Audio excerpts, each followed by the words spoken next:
नारायण नारायण। आज हम पढ़ रहे हैं श्री राम पादुका रहस्य। प्रभु करी कृपा पांवरी दीन्ही, सादर भरत सीस धरि लीन्ही। बाय डॉक्टर श्री राम किंकर जी महाराज। प्रथम प्रवचन। श्री राम शरणम मम। प्रभु करी कृपा पांवरी दीन्ही, सादर भरत सीस धरि लीन्ही। चरण पीठ करुणा निधान के, जनुजुग जामिक प्रजा प्राण के। संपुट भरत स्नेह रतन के, आखर जुग जनु जीव जतन के। कुल कपाट कर कुशल करम के, बिमल नयन से वासुधरम के। भरत मुदित अवलंब लहेते, अस सुख जस सिय रामु रहेते। भगवान श्री रामभद्र की असीम अनुकंपा से पुनः यह सौभाग्य मिला है कि जब हम सब भगवान श्री लक्ष्मी नारायण के पवित्र प्रांगण में एकत्र होकर प्रभु और उनके भक्तों की मंगलमयी गाथा के श्रवण और मनन में संलग्न हो सके। इसके पीछे बिरला दंपति सौजन्यमयी श्रीमती सरला जी बिरला तथा श्री बसंत कुमार जी बिरला की राम कथा के प्रति श्रद्धा भावना ही रही है, जिससे यह क्रम निरंतर चल रहा है। इसीलिए वे आशीर्वाद और मंगल कामना के अधिकारी हैं। अभी अभी श्री राम निवास जी जाजू ने अपने भाव व्यक्त किए। श्री जाजू जी कवि और लेखक हैं। उनके भाषण में साहित्य के गद्य और पद्य दोनों पक्षों का आनंद रहता है। मेरी प्रशंसा में कहे गए उनके वाक्य वस्तुतः मेरे लिए नहीं, अपितु गोस्वामी जी के लिए ही हैं। आज से 500 वर्ष पूर्व गोस्वामी जी का जन्म हुआ और उनके माध्यम से रामचरितमानस के रूप में यह दिव्य ग्रंथ हमारे सामने आया। यद्यपि इस ग्रंथ के रचयिता के रूप में गोस्वामी जी का नाम ही हमारे सामने आता है, पर वे उसे स्वीकार नहीं करते। वे तो यही कहते हैं कि इसके रचयिता भगवान शिव हैं और मैं तो केवल एक अनुवादक मात्र हूँ। वैसे प्रसिद्ध तो यही है कि महर्षि वाल्मीकि ने सर्वप्रथम रामकथा रामायण की रचना की, इसलिए समाज में उनको आदि कवि के रूप में सम्मान प्राप्त है तथा गोस्वामी जी ने भी उनकी वंदना आदि कवि के रूप में ही की है। जान आदि कवि नाम प्रतापु, भयउ शुद्ध करी उल्टा जापू। पर गोस्वामी जी जिस रामायण का अनुवाद करते हैं वह महर्षि वाल्मीकि की कृति नहीं है। वे कहते हैं कि यह भगवान शंकर के द्वारा की गई रचना है। अब प्रश्न यह किया जा सकता है कि रामायण की रचना सबसे पहले किसने की? आदि कवि के रूप में जाने माने महर्षि वाल्मीकि ने या भगवान शंकर ने? तो इसका सही उत्तर है कि महर्षि वाल्मीकि की रचना का तो एक निश्चित काल है कि जब उन्होंने रामायण की रचना की और अपने शिष्यों के माध्यम से उसे प्रचारित किया। पर भगवान शंकर ने इसकी रचना कब की यह कहा नहीं जा सकता। उनकी रचना का कोई निश्चित काल ज्ञात नहीं है। यद्यपि भगवान शंकर भी मानस की रचना करने वाले कवि हैं, जैसा कि उत्तरकांड के अंत में गोस्वामी जी कहते हैं, यत् पूर्वम प्रभुना कृतम सुकविना श्री शंभुना दुर्गमम। भगवान शंकर जो सुकवि हैं, उनके द्वारा इसकी रचना की गई। पर आज यदि कोई मुझसे पूछे कि यदि महर्षि वाल्मीकि जी आदि कवि हैं तो फिर ऐसी स्थिति में भगवान शंकर के लिए कौन सी उपाधि दें, तो मैं यही तो कहूँगा कि यदि महर्षि वाल्मीकि आदि कवि हैं तो भगवान शंकर अनादि कवि हैं। इसका सीधा सा अर्थ है कि एक तो काल की परिधि में व्यक्ति के द्वारा रामायण के रूप में रामकथा की रचना की गई और वह रचना महानतम है, पर जिन्हें हम साक्षात महाकाल शिव कहते हैं, उन भगवान शंकर के द्वारा जिस मानस की रचना की गई वह काल से परे है। गोस्वामी जी ने स्वयं इस बात को स्वीकार किया कि इसकी रचना करने के बाद श्री भगवान शंकर ने किसी श्रोता को इसे नहीं सुनाया। यद्यपि यह कर्म कवि के स्वभाव के विपरीत है, क्योंकि कवि या वक्ता की सहज वृत्ति यह रहती है कि वह अपनी रचना श्रोता को सुनाने के लिए व्यग्र रहता है। इस बात को लेकर अनेकानेक व्यंग विनोद प्रचलित हैं और कभी कभी इसका अनुभव भी होता रहता है कि जब कवि अपनी रचना को सुनाने के लिए इतना व्यग्र हो उठता है कि उसकी दृष्टि इस ओर भी नहीं जाती कि श्रोता सुनना चाहता है या नहीं। पर एकमात्र भगवान शंकर ही ऐसे रचनाकार हैं कि जिन्हें रचयिता होने के बाद भी सुनाने की इच्छा नहीं होती। यह बड़ी अद्भुत बात है। इसका सरल सा अर्थ है कि रामचरितमानस के प्रारंभ में गोस्वामी जी का यह जो स्वांतः सुखाय शब्द है, जिसमें वे कहते हैं कि मैंने अपने स्वसुख के लिए इसका अनुवाद किया, यह वाक्य भगवान शंकर के संदर्भ में सबसे उपयुक्त है, क्योंकि यह रचना तो उनके अपने अंतःकरण के सुख के लिए ही है। आज से लगभग 500 वर्ष पूर्व की यह रचना है। वैसे तो 500 वर्ष बहुत होते हैं और नहीं भी होते हैं, क्योंकि आज सब कुछ बड़ी तीव्रता से बदल रहा है। यह परिवर्तन जीवन के हर क्षेत्र में दिखाई देता है, और जो परिवर्तित हो रहा है वह टिकाऊ नहीं होता। कोई भी नई चीज वर्ष 2 वर्ष बीत जाने पर पुरानी पड़ जाती है और फिर लोग उसे भूल जाते हैं। पर गोस्वामी जी की यह रचना 500 वर्ष बीत जाने पर भी लोगों के हृदय में उसी रूप में प्रतिष्ठापित है जैसी कि गोस्वामी जी के समय में थी। या यूँ कहें तो अतिशयोक्ति नहीं होगी कि उस समय की तुलना में आज अधिक प्रतिष्ठापित है। इस विलक्षणता का एक कारण तो इसके नायक हैं, क्योंकि व्यक्ति कभी होता है और फिर काल विशेष के बाद वह नहीं रहता। पर इस ग्रंथ के महानायक श्री राम हैं, जो किसी काल विशेष में प्रकट होकर भी कालातीत हैं। इसी का संकेत आप मानस में पढ़ते हैं। बहुधा काल क्रम के संदर्भ में गोस्वामी जी की दृष्टि बहुत महत्वपूर्वक नहीं दिखाई देती। वे काल की चर्चा इतनी कम करते हैं कि लगता है उनको इसकी अपेक्षा नहीं जान पड़ती। यदि कोई रामचरितमानस के आधार पर भगवान राम के जो समस्त क्रियाकलाप हैं उनकी तिथियों का पता लगाना चाहे तो उसे बड़ा निराश होना पड़ेगा। ऐसी स्थिति में अन्य ग्रंथों से आपको पता लगाना पड़ेगा कि भगवान राम ने रावण का वध कब किया अथवा भगवान राम सिंहासन पर कब बैठे। ये सब विवरण अन्य ग्रंथों में पढ़ने को मिलते हैं, पर तुलसीदास जी इस विषय में उदासीन हैं। गोस्वामी जी की काल के प्रति जो इतनी उदासीनता है, उसके पीछे उनका तात्पर्य यह है कि यद्यपि विश्व में काल महत्वपूर्ण है, पर हम जिसकी चर्चा कर रहे हैं वह कालातीत है। अतः उसे काल से जोड़ने की क्या आवश्यकता है।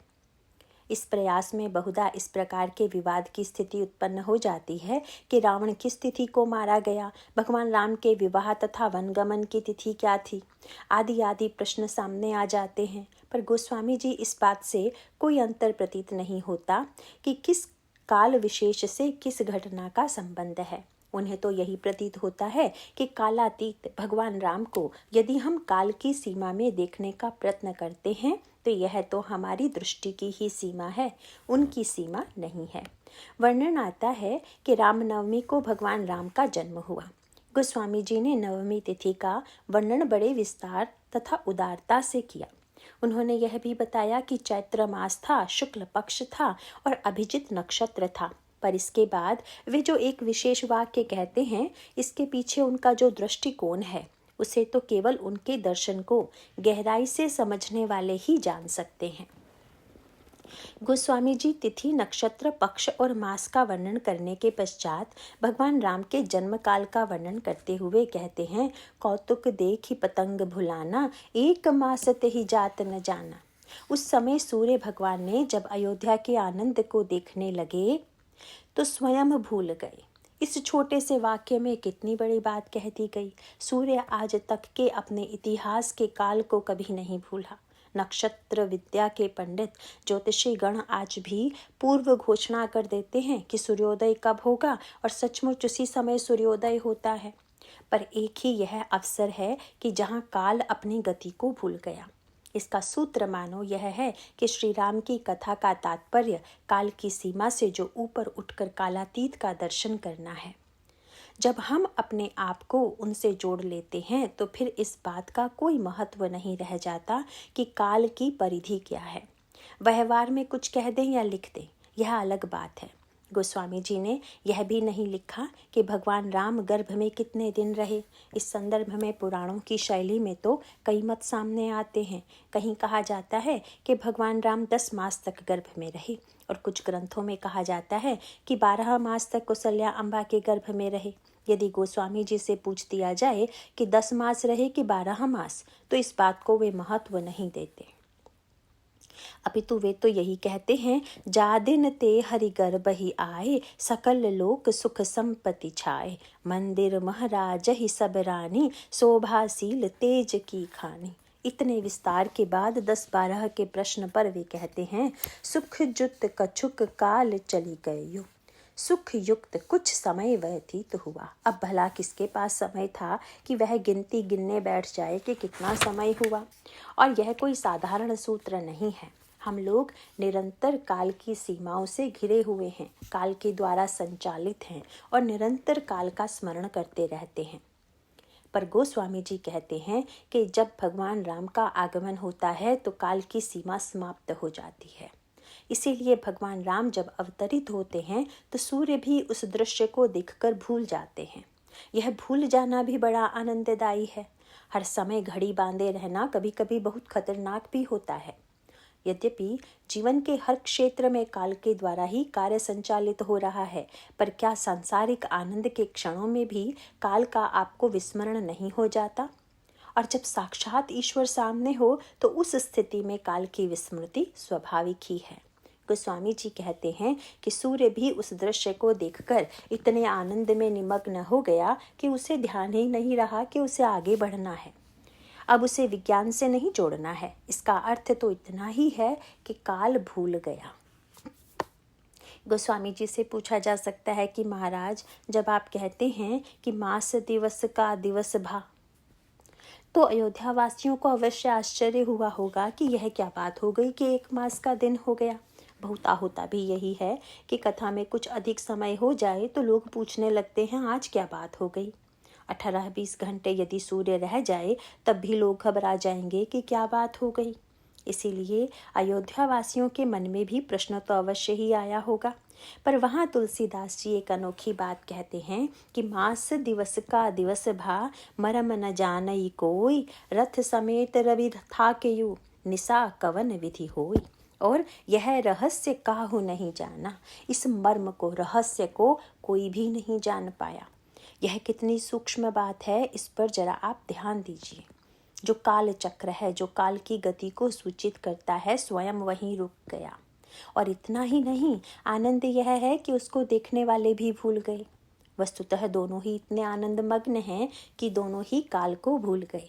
इसीलिए सत्य तो यह है कि ईश्वर का अवतार काल की स्मृति दिलाने के लिए नहीं, अपितु काल को विस्मृत करने के लिए होता है। इस संदर्भ में मैं बहुधा बड़े संकट में पड़ जाता हूँ, क्योंकि लोग मुझे विशेषज्ञ मानकर पूछने लग जाते हैं कि भगवान राम का राज तिलक किस तिथि को हुआ, वे किस तिथि को वन से वापस आए, और सचमुच मुझे याद नहीं है। मैं पढ़ भी लेता हूँ पर भूल जाता हूँ। यह भूल जाने का अभ्यास यदि तुलसीदास जी से ही मुझे मिला है, क्योंकि यदि बातों का स्वयं उनको भी कभी भान नहीं रहता और मैं उनसे इतना जुड़ा हूँ कि स्मरण करने के बाद भी याद नहीं रख पाता। इसका कारण यही है कि यह राम कथा प्रभु की कालातीत गाथा है। यद्यपि 500 वर्ष पूर्व इस गाथा के प्राकट्य के माध्यम गोस्वामी जी बने, पर यह गाथा तो अनादिकाल से भगवान शंकर के हृदय में व्यक्त है, भुषुंडी जी के हृदय में व्यक्त है। भुषुंडी जी की उम्र के विषय में जो वर्णन आता है उसे पढ़कर कुछ विचित्र सा प्रतीत होता है।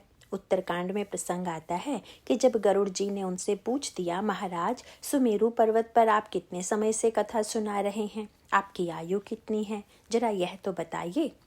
और अब उन्होंने जो वाक्य कहा उससे मुझे अपने संदर्भ में एक बात याद आ जाती है।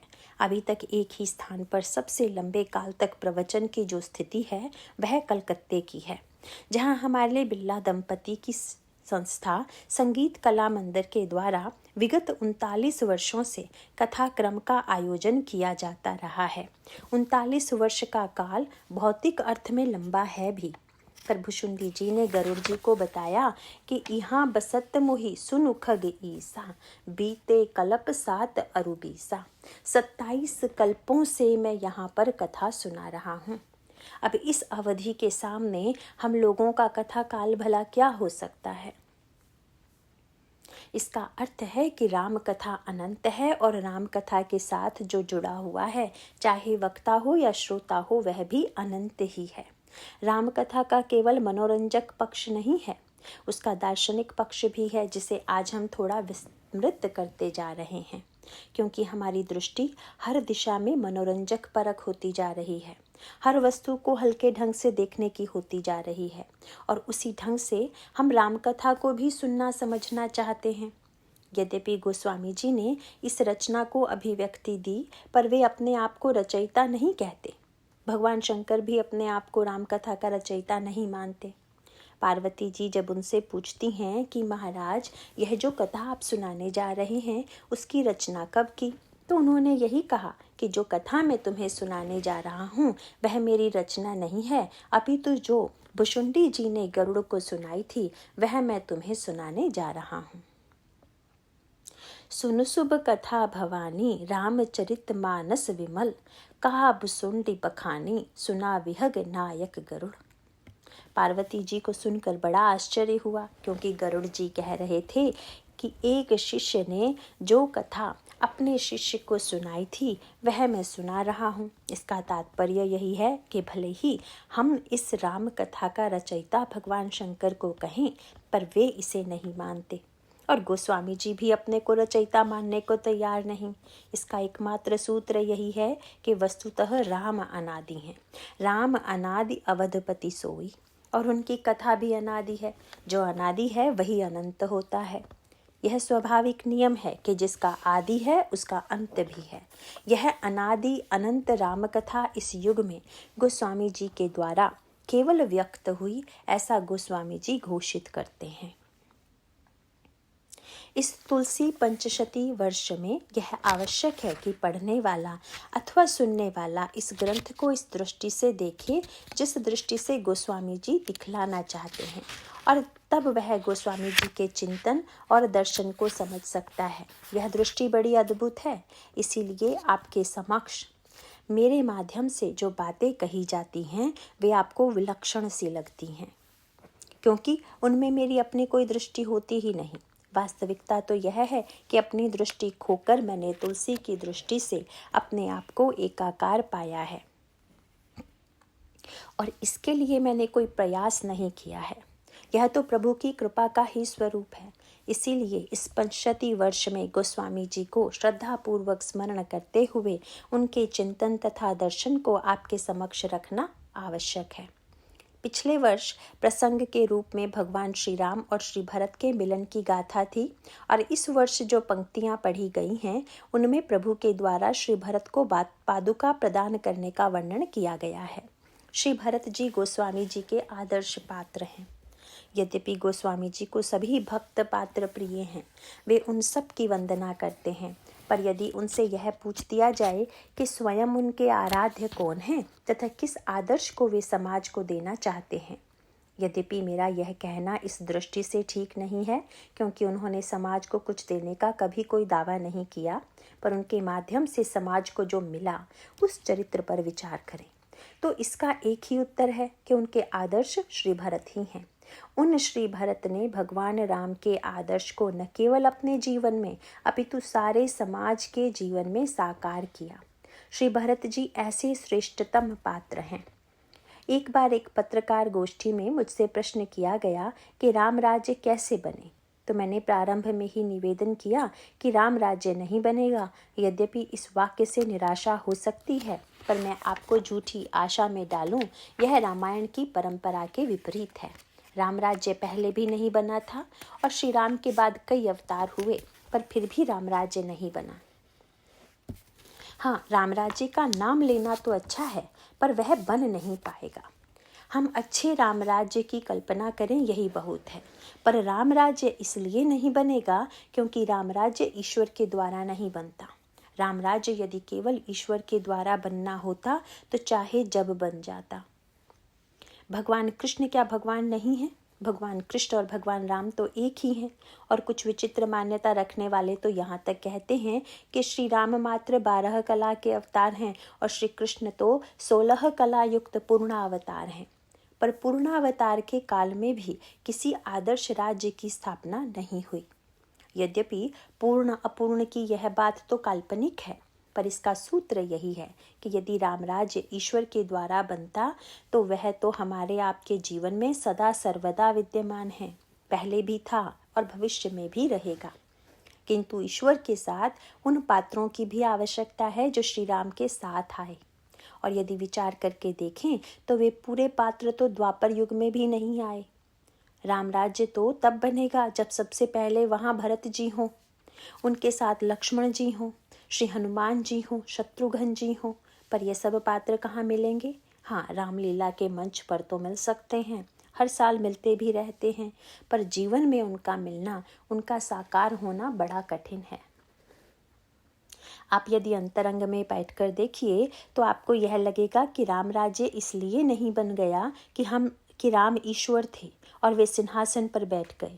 वस्तुतः राम राज्य इसलिए बना कि उनके भक्त थे, वे थे जिनको हम भी श्री भरत के नाम से जानते हैं। आप जरा महाभारत काल की घटनाओं को पढ़िए और दूसरी ओर रामायण काल की घटनाओं को पढ़िए तो आपको कितना अंतर लगेगा। कभी कभी तो पढ़कर आश्चर्य होता है कि अनेक प्रयत्न करके समझाने पर भी भगवान कृष्ण दुर्योधन को युद्ध करने से रोकने में समर्थ नहीं हुए। आगे चलकर गांधारी ने तो इसके लिए उन्हें शाप तक दे डाला और यह आरोप लगाया कि तुम सर्वसमर्थ थे, तुमने इतना बड़ा युद्ध हो जाने दिया, क्या तुम रोक नहीं सकते थे? इस संदर्भ में महाभारत में एक विलक्षण सी कथा आती है। कहा जाता है कि भगवान कृष्ण जब युद्ध समाप्त होने के पश्चात लौट रहे थे तो मार्ग में उनकी एक ऐसे अंतर्मुखी मुनि से भेंट हुई जिनका लोक व्यवहार से कोई नाता नहीं था। समाचार पत्र उस काल में थे नहीं और यदि रहे भी हों तो वे पढ़ते कहाँ होंगे। उन्हें केवल इतना ही ज्ञात था कि महाभारत के लिए भगवान कृष्ण पांडवों की ओर से जा रहे हैं। आज जब मुनि ने भगवान कृष्ण को अपने आश्रम में आया हुआ देखा तो उनका स्वागत किया, पूजन किया और बोले, आपके जाने से युद्ध नहीं हुआ होगा और सब कुछ शांत हो गया होगा, तभी ना आप लौट रहे होंगे। भगवान कृष्ण ने कहा, नहीं महामुनि, सबका संहार हो गया, 10-11 व्यक्तियों को छोड़कर बाकी कोई बचा ही नहीं। मुनि जी ने सुना तो उनको क्रोध आ गया। उन्होंने भगवान से कहा, इतना समर्थ होते हुए भी आपने उस युद्ध को रोकने की चेष्टा नहीं की और इतने व्यक्तियों को मर जाने दिया और उन्हें शाप दे दिया। भगवान कृष्ण शाप सुनकर मुस्कुराए और फिर वर्णन आता है कि उन्होंने उन मुनि के सामने अपना विराट रूप प्रकट कर दिया जिसमें मुनि को अनंत ब्रह्मांडों के दर्शन हुए। पर इस कथा का उद्देश्य क्या है? सीधा सा अभिप्राय है कि एक सीमित दृष्टि से जब हम घटनाओं को देखते हैं और जब भगवान की दृष्टि से देखते हैं तो दोनों में बहुत बड़ा अंतर होता है। अब जरा इस पर आधुनिक संदर्भ में विचार करके देखिए। पृथ्वी के किसी नगर में जब कोई दुर्घटना होती है तो हम कितने व्याकुल हो जाते हैं, पर आज का विज्ञान आकाश मंडल का वर्णन करते हुए बताता है कि असंख्य ग्रह नक्षत्रों की तुलना में हमारी पृथ्वी की स्थिति तो एकदम नगण्य सी है, बड़ी छोटी सी है। और जैसे आपके शरीर के एक रोम में यदि कोई धूल कण लग जाए तो क्या आपको चिंता हो जाती है? नहीं, वह तो आपको दिखाई भी नहीं देता कि धूल लग गई है। इसी प्रकार यह ब्रह्म कितना विशाल है, इसका वर्णन करते हुए कहा गया कि रोम रोम प्रति लागे कोटि कोटि ब्रह्मांड। जिसके एक एक रोम में करोड़ करोड़ ब्रह्मांड हों, ऐसी स्थिति में एक देश में कितने योद्धा मारे गए, इस बात से हम आतंकित होते हैं, पर वह आतंकित नहीं होता। उसके यहाँ तो यह खेल निरंतर कहीं ना कहीं चलता रहता है और चलता ही रहेगा। इसीलिए उस पर भला क्या प्रभाव पड़ेगा? गीता में वर्णन आता है कि अर्जुन की भी बड़ी भारी चिंता थी, महाराज यदि युद्ध होगा तो इतने योद्धा मारे जाएंगे और फिर इसका भविष्य तो न जाने क्या होगा। पर इसका प्रभाव भगवान कृष्ण पर जरा भी नहीं पड़ा। उल्टे अर्जुन की चिंता को सुनकर भगवान हंसने लगे। पर हंसन्निव भारत, पर भगवान हंस क्यों रहे हैं? और हंसने के पश्चात जो वाक्य उन्होंने कहा, क्या विचित्र सा नहीं लगता? उन्होंने कहा, अर्जुन, चिंता करने की क्या आवश्यकता है, क्योंकि जातस्य ही ध्रुवम मृत्यु ध्रुवम जन्म मृतस्य च।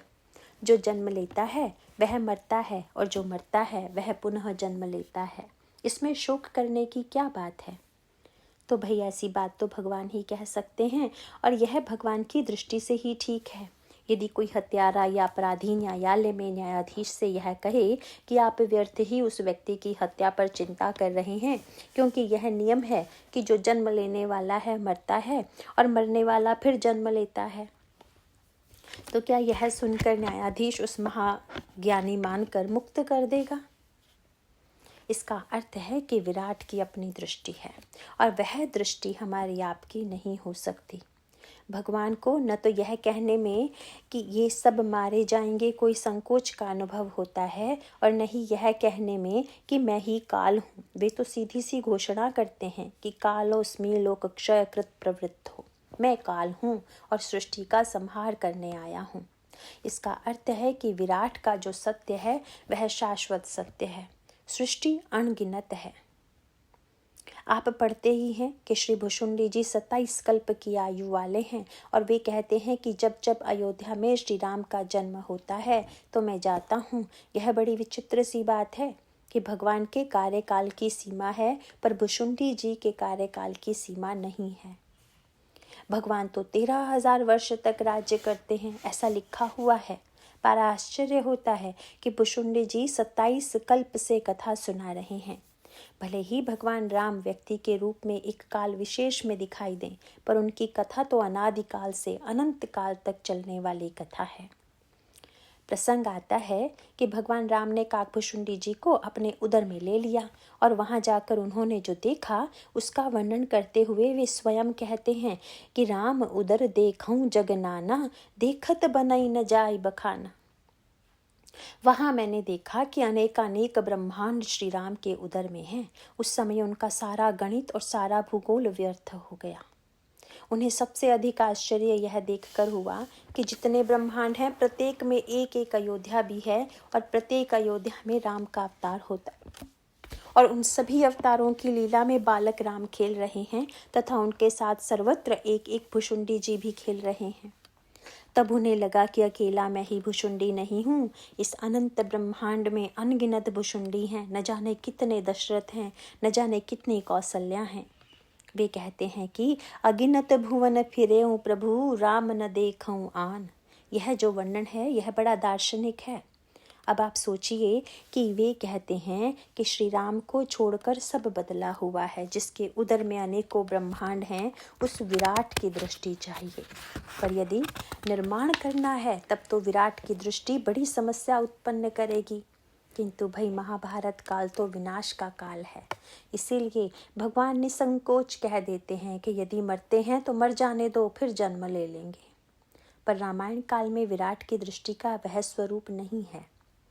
विराट की दृष्टि को न तो कुछ सोचने की अपेक्षा है, न कुछ समझने की, और न ही वहां पर व्यक्ति का कुछ कर्तृत्व है, पर हाँ उसका महत्व अवश्य है। भगवान कृष्ण ने अर्जुन को जब विराट रूप का दर्शन कराया तो अर्जुन ने देखा कि उनके मुख में भीष्म, द्रोण, कर्ण आदि सारे के सारे योद्धा मरे हुए पड़े हैं। अर्जुन ने सोचा चलो अच्छा हुआ भगवान ने इन सब का वध करके समस्या का हल कर दिया, इसीलिए अब मुझे तो कुछ भी नहीं करना है। किंतु भगवान ने कहा नहीं नहीं अर्जुन, तुम्हें तो युद्ध करना है। तो फिर महाराज आपने यह क्यों दिखा दिया कि ये सब मरे पड़े हैं? भगवान ने कहा अर्जुन, इसलिए कि यदि तुम ऐसा देखे बिना लड़ते तो तुमको लगता कि मैंने लड़ाई लड़ी, मैंने इन सबको मारा और मैं जीत गया। पर इसे देख लेने के बाद अब तुम्हारी बुद्धि में यह भ्रम आने की आशंका नहीं रही।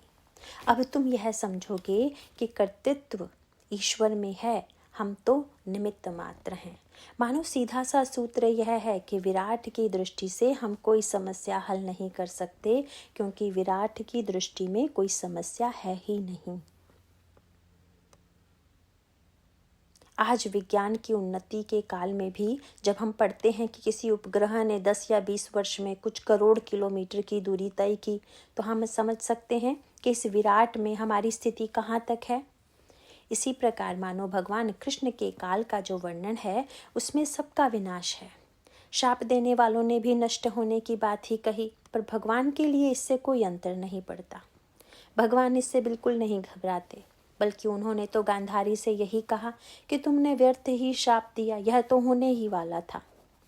मानो एक दृष्टि वह है जो विराट की दृष्टि है, और विराट की दृष्टि के द्वारा व्यक्ति का अभिमान नष्ट होता है, कर्तृत्व नष्ट होता है, और वह अपने आप में निमित्तता की धारणा को दृढ़ करता है। किंतु जो व्यवहारिक पक्ष है वह मानो राम राज्य है। राम राज्य का वर्णन करते हुए कहा गया कि वह ऐसा राज्य था जिसमें समस्त व्यक्ति सुखी थे, कोई दीन नहीं था, कोई दरिद्र नहीं था, कोई अभावग्रस्त नहीं था। इसका तात्पर्य बड़ा सरल सा है, क्योंकि मान लीजिए इस स्थान का आपको किसी कागज पर चित्र बनाना हो तो उस स्थान के बराबर ही कागज लेकर तो आप चित्र बनाएंगे नहीं। उस समय तो एक सीमा में चित्र बनाकर जितना इस स्थान का परिचय दे सकते हैं देंगे। ठीक इसी प्रकार से उस विराट से अलग हटकर घटनाओं को हम समाज के परिप्रेक्ष्य में देखें, यही निर्माण की प्रक्रिया है। यह प्रक्रिया श्री राम के काल में है, अन्य किसी काल में नहीं। यद्यपि इस भुलावे से लोग आज भी सम्मोहित होते हैं कि आज भी राम राज्य बन सकता है, वैसे यह सम्मोहन भी अच्छा है, क्योंकि इससे कुछ करते रहने और आगे बढ़ने की प्रवृत्ति जागृत होती है।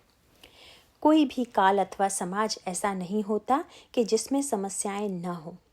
यह नहीं कि सतयुग में अच्छे ही अच्छे व्यक्ति होते थे, बुरे नहीं होते थे। पुराणों में आप पढ़ते ही हैं कि उस युग में, उस काल में हिरण्यकशिपु और हिरण्याक्ष का जन्म हुआ, तथा त्रेता युग में रावण और कुंभकर्ण का जन्म हुआ। आगे चलकर द्वापर में क्या शिशुपाल और दंतवक्र का जन्म नहीं हुआ? इस तरह सतयुग, त्रेता और द्वापर सभी काल में ये दिखाई देते हैं। एक बार एक व्यक्ति ने मुझसे कहा कि तुलसीदास जी ने यह भी लिख दिया होता कि इस युग में दोनों किस नाम से पैदा होंगे तो इन्हें पहचानने में सुविधा हो गई होती। मैंने कहा, भाई इस युग में ये इतने नामों से पैदा हो गए कि किस किस का नाम लिखें, क्योंकि जब सारे समाज में प्रत्येक व्यक्ति के अंतःकरण में रावण कुंभकर्ण का जन्म हो गया तो फिर नाम बताने का कोई अर्थ नहीं रह जाता। इस प्रकार मानो बुराई प्रत्येक युग में रहती है, किंतु ऐसी स्थिति में फिर समाधान का सूत्र क्या है? और तब श्री भरत की भूमिका का महत्व सामने आता है। वस्तुतः श्री राम के ईश्वरत्व की जो विराट अभिव्यक्ति है वह श्री भरत जी के चिंतन में तो है, पर व्यवहार में भिन्नता है। उस व्यवहार की भिन्नता को गोस्वामी जी ने एक विशेष सूत्र के माध्यम से प्रकट किया है। महाभारत में वर्णन आता ही है कि गांधारी बड़ी पतिव्रता थी, उच्च कोटि का तपस्वी जीवन था उनका। पति को दृष्टिहीन देखकर स्वयं उन्होंने अपनी आंखों पर पट्टी बांध ली थी। पर इतना सब होते हुए भी जब वे गर्भवती हुई और उनको यह समाचार मिला कि इस समय कुंती भी गर्भवती है, तो उनके मन में यह आकांक्षा उत्पन्न हुई कि यदि पहले मेरे गर्भ से पुत्र उत्पन्न हो जाता तो अच्छा होता, क्योंकि अंधे होने के कारण मेरे पति को राज सिंहासन पर बैठने का जो अवसर नहीं मिल सका वह मेरे पुत्र को मिल जाता। यही इच्छा दूसरे अर्थों में कैकई के जीवन में है। वे भी यही चाहती हैं कि मेरे पुत्र को राज्य मिले। इस प्रकार मानो यह कह सकते हैं कि जो समस्याएं महाभारत काल में हैं, ठीक वैसी ही समस्याएं तथा मनस्थिति रामायण काल में भी हैं। पर अंतर केवल यह है कि गांधारी के पुत्र के रूप में दुर्योधन है, और यदि कैकई के पुत्र के रूप में किसी दुर्योधन का जन्म हो गया होता तो रामायण भी महाभारत बन जाती। राज्य के लिए यहाँ भी लड़ाई हो जाती, क्योंकि महाभारत कोई दो राष्ट्रों या प्रांतों के बीच का युद्ध नहीं था, वह तो दो परिवारों के बीच का ही युद्ध था। पर रामायण में ऐसा नहीं हुआ। इसका एकमात्र अर्थ यही है कि गांधारी का पुत्र दुर्योधन था और कैकई के पुत्र श्री भरत थे। श्री भरत का व्यक्तित्व ही इसके मूल में है, जिन्होंने भगवान के संकल्प को साकार किया। राजा के रूप में भगवान राम सिंहासन पर बैठे और मात्र 13,000 वर्षों तक उन्होंने राज्य किया, और दूसरी ओर ईश्वर के रूप में समस्त ब्रह्मांडों में अनंत काल तक उनका राज्य है। पर कैसी विचित्र बात है कि अनंत काल तक का ईश्वर का राज्य समस्या का कोई समाधान नहीं दे रहा है, क्योंकि उसकी दृष्टि में कोई समस्या ही नहीं है। इसीलिए जब आप निर्माण करने बैठें तो असीम दृष्टि से देखना तो व्यक्ति को बिल्कुल निष्क्रिय बना देगा। व्यक्ति यदि यह मान ले कि जो होता है वह तो होता ही रहेगा, तब तो उसके जीवन में कुछ करने की प्रेरणा ही उत्पन्न नहीं होगी। आजकल पुस्तकें निकलती हैं जिनका नाम तथा उद्देश्य होता है व्यक्तित्व का निर्माण कैसे किया जाए। लोगों को इसके लिए प्रशिक्षण भी दिया जाता है। इस संदर्भ में मैं यह बता दूं कि राम कथा व्यक्तित्व के निर्माण की कथा नहीं है, अपितु व्यक्तित्व को ईश्वर में विलीन करने की कथा है। यद्यपि व्यक्तित्व का निर्माण अच्छा है, पर इस प्रक्रिया में होड़ और संघर्ष की स्थिति उत्पन्न होगी जो आज घर घर में दिखाई देती है। आजकल यह शब्द सर्वत्र सुनाई देता है कि भाई प्रत्येक घर में माँ बाप को बड़ा टेंशन है, क्योंकि उनको चिंता यही है कि हमारा पुत्र सर्वोच्च अंक प्राप्त करे। और जब इस प्रकार व्यक्तित्व के निर्माण की बात होगी तो व्यक्तित्व में टकराहट को भी रोका नहीं जा सकता। यह टकराहट बुरे और अच्छे व्यक्तियों में ही नहीं, अपितु अच्छे और अच्छे व्यक्तियों के बीच में होगी। पुराणों में भी यह बात आप पाएंगे कि मुनियों में भी आपस में विरोध था। वह अच्छे और बुरे का विरोध न होकर अच्छे अच्छों के बीच का ही विरोध था। भले भले राजा भी आपस में लड़ते थे। इस संदर्भ में एक सूत्र मैं आपके सामने कह दूं, और वह राम कथा को समझने का बड़ा सुंदर सूत्र है। गोस्वामी जी का ग्रंथ बड़ा विलक्षण है। इसे चाहे आप दर्शन, धर्मनीति, राजनीति अथवा समाज नीति किसी भी दृष्टि से देख लें, साहित्य की तो यह संपदा है ही। इस संदर्भ में एक शब्द पर मैं आपका ध्यान आकृष्ट करना चाहूँगा। गोस्वामी जी को भगवान के बहुत से नामों में से एक नाम बड़ा प्रिय है, और वह नाम है खरारी। इस शब्द का अर्थ है कि जो खर राक्षस का शत्रु हो। यह ठीक है, प्रभु ने खर राक्षस का वध किया, अतः उनका नाम खरारी बन गया। पर गोस्वामी जी इस नाम का प्रयोग ऐसे ऐसे प्रसंगों में करते हैं कि पढ़कर आश्चर्य होता है। भगवान राम का जन्म हुआ तो वहाँ कौशल्या हितकारी हैं, यह कहना तो ठीक है, पर गोस्वामी जी इस प्रसंग का वर्णन करते हुए कहते हैं कि भय प्रगट कृपाला दीन दयाला कौशल्या हितकारी हर्षित महतारी मुनि मनहारी अद्भुत रूप विचारी भूषण बनमाला नयन विशाला शोभा सिंधु। यहाँ तक तो सब ठीक है, पर आगे नाम लिख दिया शोभा सिंधु खरारी। अब भला जन्म के समय इस खरारी नाम का क्या तुक है। यहाँ कोई युद्ध तो हो नहीं रहा है, पर यही गोस्वामी जी का साहित्य है। यह कोई तुकबंदी नहीं है, उनके प्रत्येक शब्द का एक सांकेतिक और सारगर्भित अर्थ होता है। वर्णन आता है कि एक दिन कौशल्या अम्बा ने भगवान के पूजन के लिए नैवेद्य अर्पित किया। उन्होंने भगवान श्री राम को सुला दिया और जाकर पूजा गृह में पर्दा हटाकर देखा तो पाया कि भगवान को अर्पित नैवेद्य का स्वाद उनका बालक बड़े आनंद से ले रहा है। माँ घबरा गई, यह क्या हो गया, बालक यहाँ कहाँ से आ गया। पर जब वापस जाकर देखती हैं तो बालक पालने में सोया हुआ दिखाई देता है। इहाँ उहाँ दोई बालक देखा, मति भ्रम मोर की आन विशेषा, देखी राम जननी अकुलानी। और जब माँ को प्रभु ने व्याकुल देखा तो पहले प्रभु ने उन्हें विराट रूप का दर्शन कराया, और उस रूप को देखकर जब माँ आश्चर्यचकित हो गईं तो विस्मयवंत देखी महतारी, भये बहुरी शिशु रूप खरारी। फिर वही नाम सामने आ गया खरारी। माँ के सामने प्रकट हुए तो खरारी, और अब फिर से वही रूप आया तो फिर वही नाम। क्या कोई और नाम साहित्य में नहीं था क्या कि जो फिर से खरारी शब्द का ही प्रयोग करते हैं। और इसका रहस्य जानने के लिए हमें अंतरंग में बैठकर विचार करना होगा। रामायण में कई ऐसे प्रसंग हैं जहाँ गोस्वामी जी एक ही शब्द का बार बार प्रयोग करते हैं, जिससे ऐसा लगने लगता है कि क्या इनके पास शब्दों की कमी है। और इसकी पराकाष्ठा तब हो गई जब लंका विजय के बाद लौटकर भगवान राम अयोध्या आए। उस समय सारी अयोध्या उनके स्वागत में उमड़ पड़ी। भगवान राम ने जब देखा कि सभी लोग उनसे मिलने के लिए व्याकुल हैं तो प्रेमातुर सब लोग निहारी, कौतुक कीन्ह कृपालु खरारी। तुरंत उन्होंने एक कौतुक किया, और इस समय भी गोस्वामी जी ने उनका नाम दिया खरारी। इसका संक्षेप में सूत्र यही है कि खरारी शब्द के साथ रामायण का दर्शन तथा चिंतन जुड़ा हुआ है। वर्णन आता है कि खरदूषण, त्रिसरा आदि 14,000 राक्षस शूर्पणखा का बदला लेने के लिए भगवान राम पर आक्रमण करने के लिए आते हैं। इन राक्षसों के संदर्भ में गाथा आती है कि इन्हें यह वरदान प्राप्त था कि वे कभी दूसरों के हाथ नहीं मरेंगे। यह वरदान उन्होंने स्वयं ही मांगा था, क्योंकि जब उन्होंने ब्रह्मा जी से अमरता का वर मांगा तो ब्रह्मा जी ने कहा कि ऐसा नहीं हो सकता।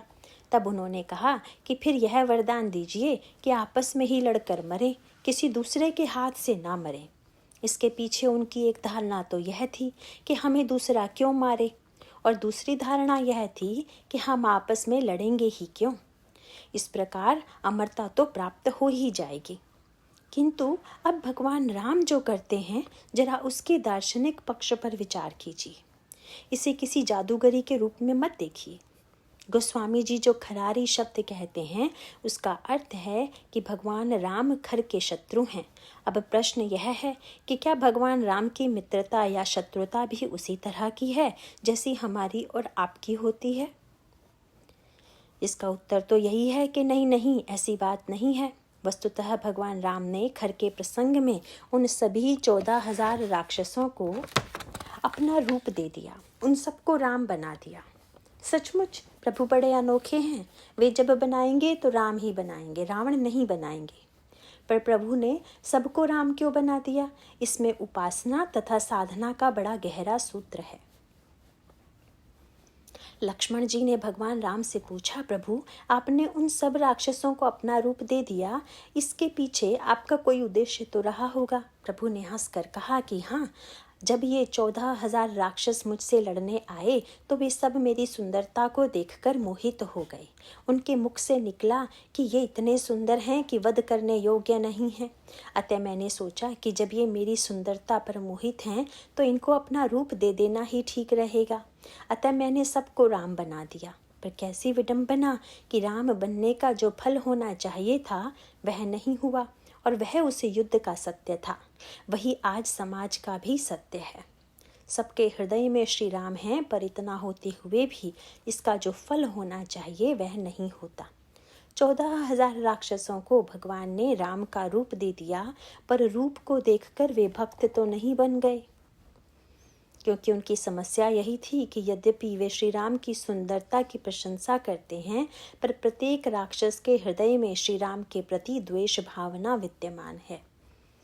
इसीलिए जब सामने खड़े राम को वे देखते हैं तो शत्रु समझते हैं, और यदि कहीं उन्होंने अपनी ओर देखा होता तब तो लड़ाई समाप्त हो गई होती, क्योंकि तब उन्हें यह दिखाई देता कि हम भी तो राम ही हैं। पर ऐसा हुआ नहीं।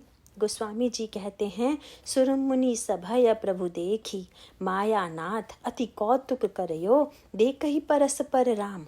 लेकिन इतना होते हुए भी करी संग्राम रिपु दल लरी मरयो, सब आपस में लड़कर मर गए।